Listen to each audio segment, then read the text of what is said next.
Article 370 రద్దు success అయిందని కాశ్మీర్లో గతంలో 14% ఉన్న ఓటింగ్ 40%కి పెరగటమే ఇందుకు నిదర్శనమన్నారు కేంద్ర హోంశాఖ మంత్రి అమిత్ షా. కాశ్మీర్ లోయలో ప్రజలు ఎన్నికలు బహిష్కరించాలని నినాదాలు చేస్తుంటే ఈ ఏడాది జరిగిన ఎలక్షన్స్ లో తీవ్రవాద గ్రూపుల ఓటర్లు ఓటేశారని చెప్పారు. అయితే ఎవరికి ఓటేశారు అన్నది ముఖ్యం కాదని తెలిపారు. రిజర్వేషన్లు రద్దు చేస్తున్నారని, తమపై తప్పుడు ప్రచారం చేస్తున్నారని చెప్పారు. దేశంలో ఓబీసీలు, ఎస్సీలు, ఎస్టీల రిజర్వేషన్లకు మోదీ కంటే పెద్ద మద్దతుదారులు లేరని చెప్పారు. కొందరు నేతలు దేశాన్ని ఉత్తర, దక్షిణ భారతదేశాలుగా విభజించి మాట్లాడటాన్ని తప్పుపట్టారు షా. संविधान बदलने जितना बहुमत हमारे पास 10 साल से है। आप क्या मानती है कि राहुल बाबा एंड कंपनी बोलेगी और देश मान लेगा? देश ने ही हमें बहुमत दिया है। देश की जनता को मालूम है कि मोदी जी के पास 10 साल से संविधान बदलने के लिए पर्याप्त बहुमत है। हमने कभी ये अप्रोच नहीं किया। हाँ, हमें 400 सीट जरूर चाहिए क्योंकि देश में राजनीति में स्थिरता लानी है। 400 सीट जरूर चाहिए क्योंकि भारत की सीमाओं को चौक चौबंद और सुरक्षित रखना है।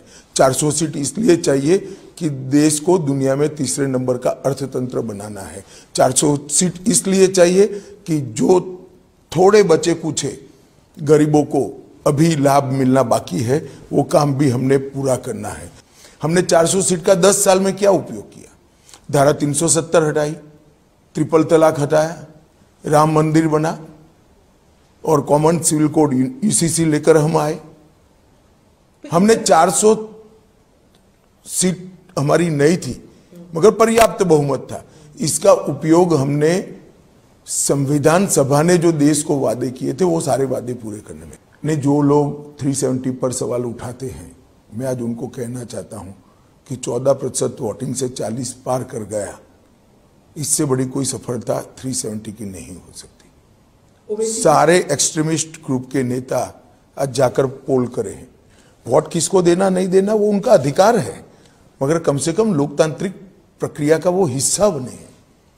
पहले चुनाव के बहिष्कार के नारे लगते थे, आज शांतिपूर्वक कहीं एक डंडा भी नहीं चला, एक भी रैगिंग नहीं हुई और धैर्यपूर्वक किसी भी दल का कोई फरियाद नहीं है, धैर्यपूर्वक पोलिंग हुई। ये बताता है कि बदलाव हुआ। पूरे इंडी अलायंस का कैरेक्टर एक प्रकार से कहीं ना कहीं मिला जुला है, इसीलिए इनका एक जमघट बना है। सारी पार्टियां परिवारवादी हैं, सारी पार्टियां कहती हैं हम 370 वापस लाएंगे, सारी पार्टियां कहती है कि हम ट्रिपल तलाक चाहते हैं, सारी पार्टियां कहती है कि हम यूसीसी का विरोध करेंगे, सारी पार्टियां सीएए का विरोध करती और सारी पार्टियां भ्रष्टाचार में आकंठ डूबी हुई हैं। तो इंडी अलायंस का एक कल्चर कॉमन है। ये सारी चीजें ब्रैकेट के बाहर और ब्रैकेट में सारी पार्टियां हैं।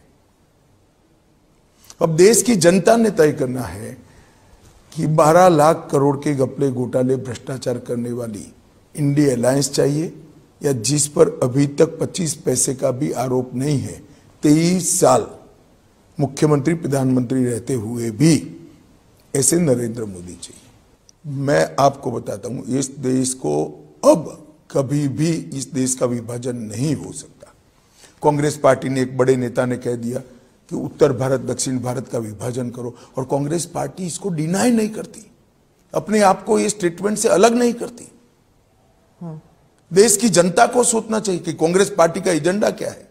मगर मैं आपको परिणाम बता देता हूं, केरल, तमिलनाडु, आंध्र, तेलंगाना और कर्नाटक, ये 5 राज्य मिलकर सबसे बड़ा दल इस चुनाव में अकेली भारतीय जनता पार्टी बनने जा रही है, एनडीए।